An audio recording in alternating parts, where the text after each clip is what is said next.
Hello, or I should say top of the evening to you.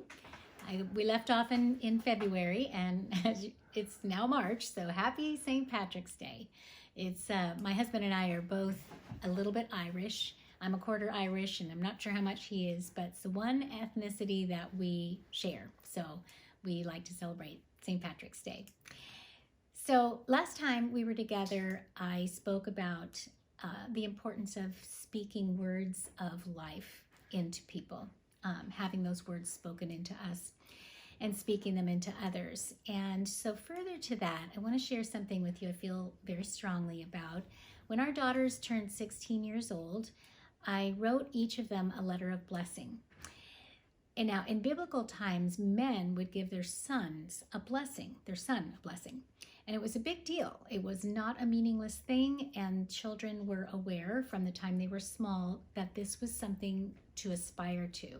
And receiving a blessing from their father was what we would might consider a rite of passage, something that is pretty much completely lacking in our modern age. It marked the passing of a stage of life, from one stage of life to another. And it had to be earned, not simply by hanging around for a certain number of years.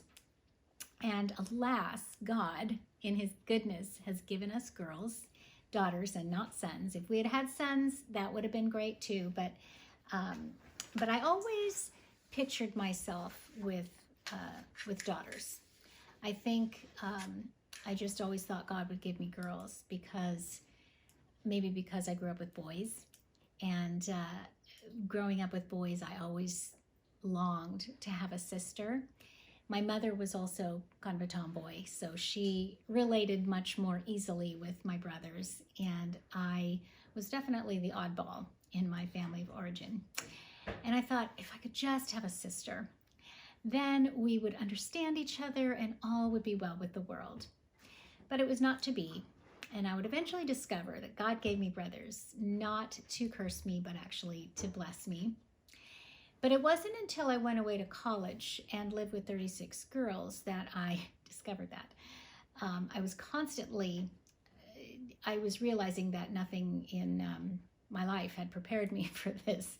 And I thought, oh, living with 36 girls, it's finally, my dream come true. And in some ways it was, but I just wasn't prepared. I just didn't know about girls. And I was constantly getting myself into trouble because I didn't know the code. My brothers were far less complicated. When they said something, it may have been tactless or even unkind, but it wasn't confusing. They pretty much said what they meant. And by uncomplicated, I don't mean dull or simple. Not at all, but just straightforward and nothing I had to decode. But these creatures, I didn't know that what they said many times was not at all what they meant, and that I was supposed to know that. Or it could be that what they didn't say, but I was supposed to know what they didn't say was what they meant. And it was complicated.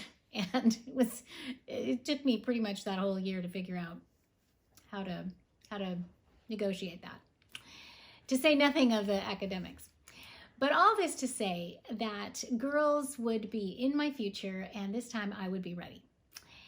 And I was not afraid of their weirdness or even the scary teenage years, because I remembered being one and how scared and alone I actually felt. And I learned that when girls are the least lovable, they're actually when they're actually the most in need of being loved. And I was ready, or at least I hoped I was. But at this juncture, I just wanted to adopt something of this idea of a blessing. I wanted them to realize that there was more to coming of age than just acquiring certain privileges on account of having reached said age. I wanted to put some meaning to it. And not just that achieving a certain age was a matter of simply growing older. And as many of us have learned, this is not optional. But growing up is entirely optional, and many opt out. And I think as a result, miss out on God's best for their lives. This creates an illusion that there should be no risks in life. And taking on risks and responsibilities, yes, it's scary, but it's also wonderful. And those things are necessary for us to grow. Perpetual childhood, on the other hand, creates a sort of atrophy of the soul. And marriage, for example, matures us. Even a bad marriage will do that. And certainly having children matures us. It's only when someone else becomes more important to us than we are to us that we can really reach a certain level of maturity. And so it was partly an exhortation for them to reach forward and seek God's will and align theirs with it. It was also to remind them of my love for them and of God's love for them, and to tell them about the qualities I saw God developing in them. It was to remind them of who they are and how loved they are, and to call them to their best selves, and also to caution them where I saw might be a potential pitfall, something that they would need to be on their guard about, but mostly to encourage them and let them know I was in their corner. And when they did make a mistake, not if but when, I would be there to love them through it. And I never promised to love everything they did, but I did promise to love them through everything. And mainly I wrote the letters to their future selves, so that knowing that, yes, 16 can be a rough time in a young girl's life, but also a wonderful time. But the really challenging times and the lowest points as well as the highest points were still ahead of them. And I wanted them to have this letter for those times, so that when they would need to be reminded of who they really are, not what the world who doesn't love them says about who they are, but about what really matters, and that's about who God says who God says they are. The God who not only loves them but died for them, just so that they could have everything he has. Now, I'll be honest, I have no clue whether or not this was a good idea, but I do know that it would have made a difference in my life.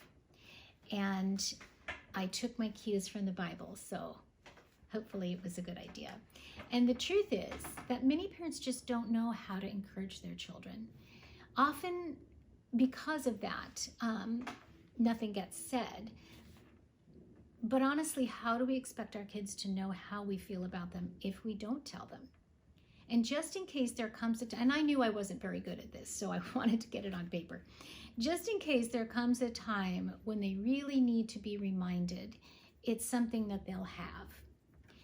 And I'll leave you with this. Bob Goff, who is an author and a speaker and a professor at Pepperdine University, he had this to say: I used to think that the words spoken about us describe who we are, and now I know they shape who we are.